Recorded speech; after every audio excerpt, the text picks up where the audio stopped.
Well, it does. I mean, we talk a lot about relationships. And certainly relationships drive a lot of activity. Sure they do. But the best relationships are the ones that you reference. They're deep. There's value being delivered. They are very happy to see that person come through the door because that person has a track record of helping them in their practice or their business, if you will. And the more of that type of help a rep can give to their customer, the more valuable they are, the deeper the relationship, the more business that rep will garner, and the better off their customer will be. Yeah. And CK, I think we've blown it as salespeople. Well, first of all, there's 34 million salespeople in the United States. I think most of them are underperformers.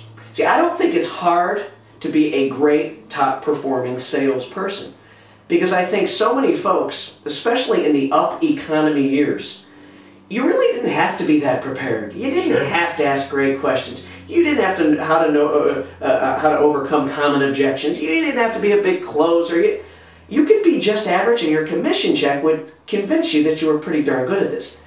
Those days are done, right? You can't be that way anymore. And so you have to focus in improving your knowledge and your skill. It's the only way to change things. Now, let me give you one example. I had a client say to me recently, Brian, I'm having trouble getting into my clients' doors. They won't see me anymore. And then I kept hearing this, that prospects won't see salespeople anymore, and I thought about it, and I said, it's our fault.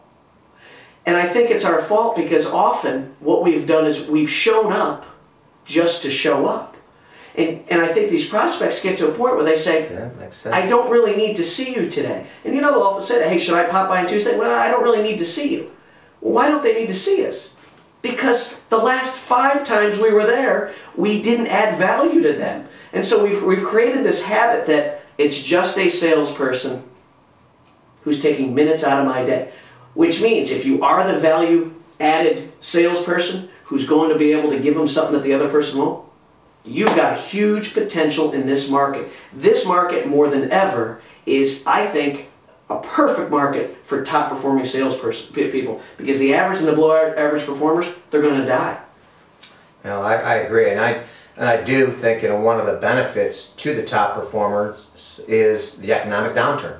It's a tougher environment today. You referenced it. We see it across, you know, the country in a number of different industries, animal health included. Now, times aren't terrible. I mean, it's still a very, very healthy industry. But I think you're certainly seeing, you know, a sifting through, and, you know, the cream does rise to the top. And it's a great time. You know, everyone seems to get hung up on the fact that, wow, we're in a bad time. It's a down economy. Gosh, my business is suffering. Man, my customers are having a harder time than I've seen them have in the last 10 years. What a great time to be that top performing sales rep, to bring in that new piece of equipment that can help that vet generate more revenue, to show him a new pharmaceutical product that can really help, you know, that end using customer. What a great time to do that. And those are the things that customers remember.